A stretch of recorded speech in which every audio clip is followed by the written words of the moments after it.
The European Union and Ukraine reconfirmed their willingness to pursue closer political and economic ties at the 16th EU-Ukraine summit held on Monday in Brussels. The high-level meeting was attended by the President of the European Commission, José Manuel Barroso, alongside the President of the European Council, Herman Van Rompuy, and Ukrainian President Viktor Yanukovych. The three leaders devoted their talks to political association and economic integration through a new association agreement. They also addressed energy relations, a visa liberalization action plan, and other regional and multilateral issues.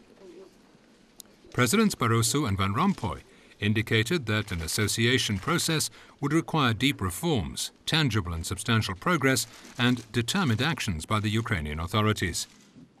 Speaking at a press conference following the meeting, President Barroso expressed his satisfaction with Ukraine's unequivocal commitment to pursue genuine reforms and to uphold democratic values. He looked forward to concrete action being taken in the changes in the electoral code, overall political and economic reforms, and decisive action on the issue of selective justice.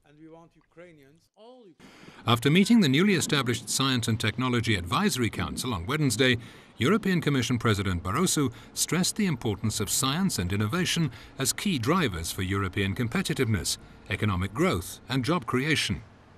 As an independent and informal group of outstanding science and technology experts, the new council will provide advice to President Barroso on how to create the proper environment for innovation by shaping a European society that embraces science, technology and engineering. With the creation of this council, a step which follows the Commission's proposal to significantly increase the budget for research and innovation in Europe, President Barroso has added another building block in the pursuit to deliver smart, sustainable and inclusive growth for Europe.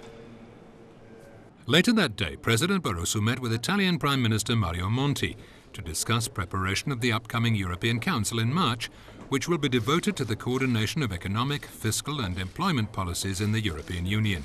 The two leaders also talked about the situation in Italy following last week's parliamentary elections. President Barroso expressed his full confidence that Italy, as one of Europe's and the world's biggest economies, will ensure the conditions of political stability in the interests of Italy and Europe as a whole. Regarding the country's economic situation, the Commission believes that Italy is undergoing an ambitious reform process that, if fully implemented, will significantly raise its growth potential. The President travelled to Dublin on Thursday for consultations with Irish Taoiseach Enda Kenny on the economic situation in Europe and the way ahead regarding the EU's Multiannual Financial Framework, or MFF. The President and the Taoiseach also held talks with European Parliament President Martin Schulz, which were focused on the MFF. Following the official meetings, President Barroso expressed his wish for the Parliament and Council to reach a consensual conclusion to work on the EU's next 7-year budget. I welcome the readiness of the Irish presidency to engage in a serious negotiation process with the European Parliament on behalf of the Council. I believe that the Parliament has some good ideas for making our budget work better in the future and for using every euro effectively. I hope we can reach agreement under the Irish presidency.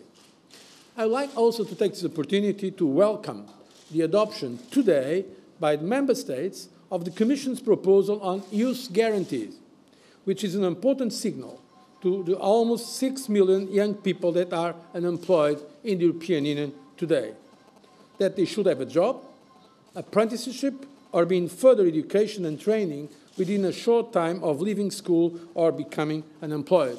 And here also my sincere thanks to the Irish presidency for supporting this deal. While in Dublin, the President spoke at a conference on the business of Europe, where he stressed that competitiveness is crucial for growth and job creation in the EU. He also held a debate with students in Trinity College, where he called on the young people of Ireland to be fully involved in the growing debate about shaping the future of the EU. Europe means freedom. President Barroso arrived in Rabat, Morocco on Friday for a series of political contacts with Moroccan authorities.